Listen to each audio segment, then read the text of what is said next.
barreessaan tokko akkas jechuun barreessani waan an dubbisirraa baay'ee kanatti tole tokko kanan isiniif qabadhee dhiyaadhe daa'imni waggaa 3 billaadhaan akka taphatu eeyyamamaa miti jedhan waan ittiin taphatu sana wajjiniin waliin beeku hammam akka isa miidhu hammam akka isa fayyadu hin beeku kanaaf waan isa miidhu kanan taphatee morma of muruu danda'a harka of muruu danda'a balaa addaa ofirraan geessuu danda'a jechuudha namni waggaa 8 konkolaataa oofuu hin shaakalu jedhan fedhiin saala faallaa barbaadu dursee ga'e jechuun dargaggeessa yookaan dargaggeettiin suni fuudhaaf heerumaaf geesseetti jechuun hin danda'amu.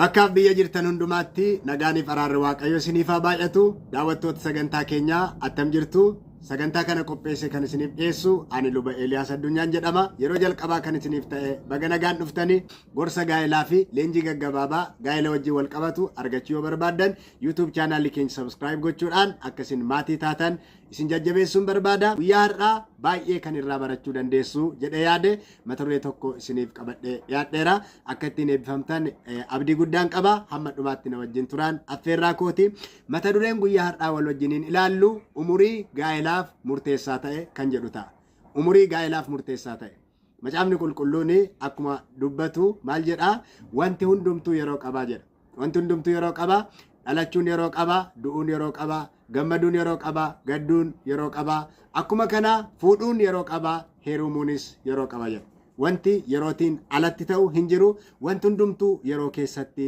ta'aa jechaadha kanaaf waa'ee yeroo ilaaluun barbaachisaadha umuriin yeroo keessaa tokko waan ta'eef gaa'elli gammachuu guddaa akkuma qabu itti gaafatamuu guddaas immoo qaba jechaadha kanaaf isa kana irra deddeebinee ilaalaa turre hundumti keessanuun yaadattu gammachuu qaba waan gaarii of keessaa qaba haa ta'u malee immoo itti gaafatamuu guddaas immoo qaba gaa'elli itti gaafatama gaa'elli barbaadu kana ba'uudhaaf haalonni murteessaa ta'an jiru haalota murteessaa ta'an kana keessaa mee muraasa yoo ilaalle inni jalqabaa bilchina yaadaatu barbaachisa gaa'elaa fi bilchinni yaadaa barbaachisaadha otoo gara gaa'elaatti seeniin dura warri gara gaa'elaatti seenanii bilchina yaadaa qabaachuun hubannoo barbaachisaa ta'e waa'ee gaa'elaa akkuma kana waa'ee jireenya walumaa gala hubannaa mataa isaanii danda'e qabaachuun baay'ee barbaachisaadha bilchina yaadaati inni lammaffaan immoo cimina hawaasummaati hawaasummaa gaarii qabaachuun hawaasummaa wajjiniin wal baruun wal makuun barbaachisaadha walii isaanii wajjin ta'uu danda'a akkuma kana ollaa wajjin naannoo wajjiniin jireenya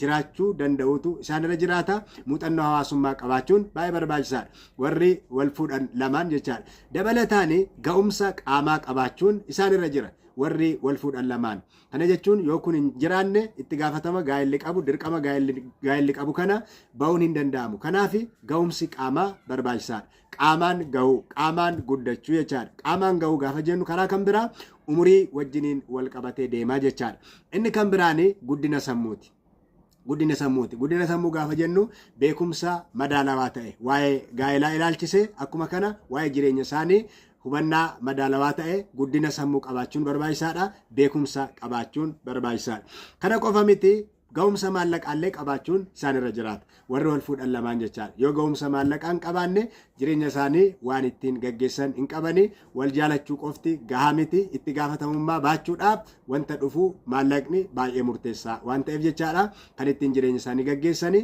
isa kana maallaqa gahaa qabaachuun isaan barbaachisa isaan kanaan alatti egaa dargaggoonni gara gaa'elaatti yommuu seenanii balaa mataasaa danda'e qaba jechaadha bilchina yaadaa otoo hin qabaatiin hawaasummaa itti otoo hin cimiin akkuma kana ga'umsa qaamaa otoo hin qabaatiin akkuma kana guddina sammuu otoo hin qabaatiin maallaqa otoo hin qabaatiin yookaan immoo waan ittiin jiraatan galii otoo hin qabaatiin yoo gara gaa'elaatti kan seenan ta'e itti gaafatamummaa sana baachuu dhiisuu ni danda'u isaan kana hundumaaf immoo bu'uura kan ta'e kun maal keessatti guutuu danda'a jennee yommuu ilaalle umurii keessatti argamu jechaadha isaan kun hundumtu maal keessatti dhufu umurii keessatti dhufu jechaadha bilchina yaadaas haa ta'u cimina hawaasummaas haa ta'u guddina sammuus haa ta'u maallaqas haa ta'u yookaan immoo galiis haa ta'u isaan kun hundumtu maal keessatti argamu umurii keessatti argamu jechaadha barreessaan tokko akkas jechuun barreessani waan an dubbisirraa baay'ee kanatti tole tokko kanan isiniif qabadhee dhiyaadhe daa'imni waggaa 3 billaadhaan akka taphatu eeyyamamaa miti jedhan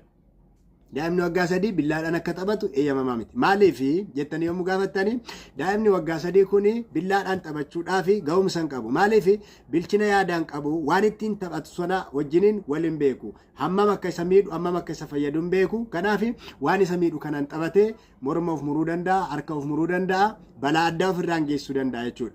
Gahaa miti maachuurii hin taane jecha namni kun. Dabalataan akka jedhanii barreessani namni waggaa 8 konkolaataa oofuu hin shaakalu jedhan. Kuni ta'uu hin danda'u hin beekna. Sababiin isaa maaliif daa'imni umurii kanarra jirani itti gaafatama fudhachuu waan hin dandeenyeef jireenya isaanii kan nama biraas balleessuu danda'u. Daa'imni waggaa 3 billaadhaan taphatu akkuma kana daa'imni waggaa 8 konkolaataa oofu isaan kun itti gaafatama fudhachuu hin danda'ani lubbuu namaa balleessuu danda'u jechaadha. Akkuma kana umuriin otoo hin gahiinis gara gaa'ilaatti seenuunis akkuma kana balaa guddaa geessisuu danda'a jedha barreessaan kun. Umurii malee jechaadha.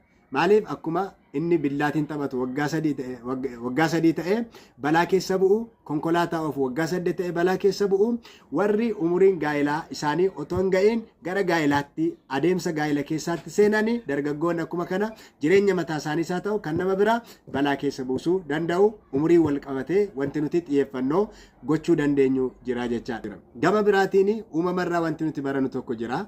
Fakkeenyaaf uumamni yeroo isaatti kaayyoo uumameef of qopheessaa adeema. Kana jechuun maal jechuudha? Uumama keessa Waaqayyo humna kuufamaa kaa'ee qaba. Fakkeenyaaf biqilaan tokko yommuu biqilu sanyii keessa jireenyatu jira. Sanyiin lafa bu'aa, sanyiin sun hin biqilaa, adeemsa keessa yeroo keessatti guddatee waan barbaachisaa ta'e kaayyoo barbaachisaa ta'e bira ga'uudhaaf adeemaa jechaadha. Hin guddata adeemsa keessa darbuu qabaa jechaadha. Baala baasee guddachaa adeemee daraaree akkuma kana bishaatee sana booddee gara sanyii kan biraa ta'utti yeroo inni ga'umsa horatutu jira jechaadha. Kun waan nu barsiisu baay'ee qaba. Waaqayyo achi keessa waan kaa'e qaba. Namas yommuu ilaalle sadarkaa dabaluu umurii namaa keessatti jijjiiramni qaamaa namarratti mul'achaa deemu jechuudha. Umurii jireenya namaa sadarkaa garaagaraa keessatti maaltu ta'aa deema? Jijjiirama adda addaatu mul'ataa deema. Jijjiiramni adda addaa kun alaan kan mul'atu jira, keessaan jira jechaadha. Kanaaf jireenya kana keessatti umurii kana keessatti kaayyoo barbaadameef qaamni hundumtuu sammuun keessi alli qaama namaa waan barbaadameef of qopheessaa adeemaa jechaadha. Haa ta'u malee gaa'ela kan adda taasisu tokko maaltu jira seetanii umuriin otoo hin gahiin yookaan immoo qaamni otoo hin gahiin yaadni otoo hin gahiin yeroo itti fedhiin ga'utu jira.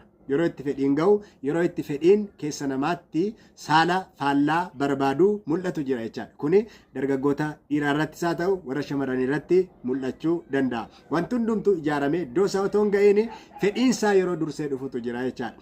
Haa ta'u malee fedhiin saala faallaa barbaaduu dursee ga'e jechuun dargaggeessi yookaan dargaggeettiin suni fuudhaaf heerumaaf geesseetti jechuun hin danda'amu. Kallattiitiin dirqama gaa'ela keessatti argamu ba'uun danda'ameera jechuun hin danda'amu jechaadha. Kanaaf isa kanarratti of ilaaluun baay'ee barbaachisaadha. Fakkeenyaaf midhaan daraare jennee yommuu ilaallu midhaan sun yommuu daraaru asheeta isaa nyaachuu hin dandeenyu ganaa hin geenye waan ta'eef. Haa ta'u malee garuu iddoo isaatti nu hawwata, nutti tola, baay'ee gaariidha, nu gammachiisa. Saani yommuu dorrobu yookaan immoo saani tokko yommuu dorrobdee yerooma sana aannan ishee dhuguu dandeenya, elmachuu dandeenya, dhadhaa nyaachuu dandeenya jechuun hin danda'amu. Maaliif hin geenye ganaadha adeemsaafutu jira. Garuu waan namatti tolu, waan nama hawwatu achi keessa jira jechaadha. Akkuma midhaan tokko asheetee bilchaatee otoo iddoo hin ga'iin yoo citu beela nama baasuu hin dandeenye, ija barbaachisaa ta'e argamsiisuu hin dandeenye, dargaggeettiin tokko otoo guddina barbaachisaa ta'e keessa darbaa jirtu iddoo maleetti dhaqee yoo faayidaa gaa'ela keessatti argamu argachuudhaaf kan yaadamu ta'ee iddoo maleetti kutuu ta'a. Wanti sun gaarummaadhaaf hin hojjetu jechaadha. Badii guddaa balleessaa guddaa fidee dhufa jechaadha. Kanaaf walumaa galatti umurii gaa'elaa wajjin wal qabatee iddoo sadiitti qoodee isinii xumuruun barbaada. Inni tokkoffaan ariifatanii gaa'elatti seenuudha. Umurii ariifataa jennee kan kaafnu isa jalqabaati.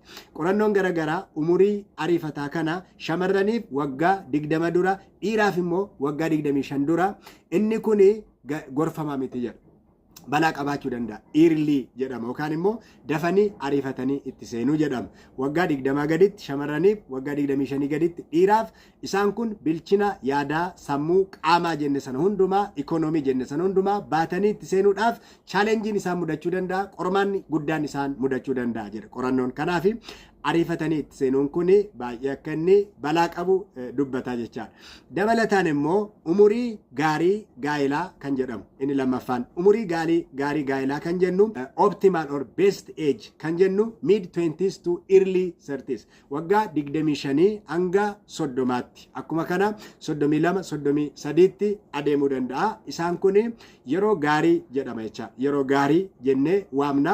Keessumatti qorannoo godhameeni namoonni baay'eetti carraa walii kuusaanillee gadi bu'aa ta'e bilchina yaadaa waan hundumaanuu iddoo gahaniiru jedhamee yaadamu waggaa 28 hanga waggaa 32 gidduutti isaan kun baay'ee ultimate waan baay'ee murteessaa ta'e fakkeenyummaa gaarii qabu jedhamee kan yaadamudha jechaadha. Inni kun isa lammaffaa yommuu ta'u inni sadaffaan immoo too late yookaan immoo gaa'ela ture kan jennu yommuu ta'u gaa'elli ture kun immoo waggaa 35 booda kan ta'udha. Amma waggaa 35tti kan teenyu yoo ta'e waggaa 35 booda riskii mataasaa danda'e qabaachuu danda'a. Balaa mataasaa ni danda'e qabaachuu danda'a jechaadha. Kanaaf riskii mataasaa danda'e balaa mataasaa danda'e qabaachuu danda'a jechaadha. Kanaaf egaa umurii keessan dargaggoonni haala jiru hundumaa yommuu ilaaltanii kana keessatti akka isin of ilaaltanii waan tokko waa'ee jireenya gaa'ela keessaniif yaaddan xiyyeeffattan kadhattan kuni waan baay'ee isin barsiisaa jedheetaniin yaada. Keessumatti egaa waa'ee umurii qofa kaafne umurii qofti gahuun immoo namni tokko gaa'ela dhaabbachuudhaaf gahaadhaa nama hin jechiisu. Dhimma umurii waan ilaalleef malee sun qofti gahaadhaa jechuu nama hin dandeessisu jechuudha. Maaliif wantoonni baay'een jiru waan ta'eef jechaadha. Ikonomikaalii haalonni garaagaraa wantoonni guutamuu qaban waan jiraniif sana keessatti of ilaaltanii warri waan ittiin jiraattan qabdan umuriin keessan achi keessa kan jiru waan ittiin jiraattan madda galii mataa keessanii kan qabdanii akkuma kana karaa adda addaan hubannaan maachuriitii garaagaraarra warri geessanii umurii ishee sana jirtu iddoo baay'ee murteessaa ta'e kanatti yoo hin fayyadamne garuu karaa kan biraa booddee carraan gaabbii isin mudachuu danda'a waan ta'eef akka hin gaabbine adeemsa kanaan of ilaalaa akkasiin jireenya keessanii gaa'ela milkii qabu qabaachuudhaaf hojjettan hawwii kooti kadhannaa kooti waaqayyo isinaa eebbisu amma dhumaatti waan wajjin turtanii fi yaadaaf gaaffii yoo qabaattan immoo koomentii jalatti naaf barreessuu dandeessu. Ayyaanni waaqayyoo jaalalli Yesuus tokkummaan hafuura qulqulluu hunduma keessa wajjin haa ta'u. Yeroo biraa sagantaa biraatiin amma walitti deebinutti nagaan tura.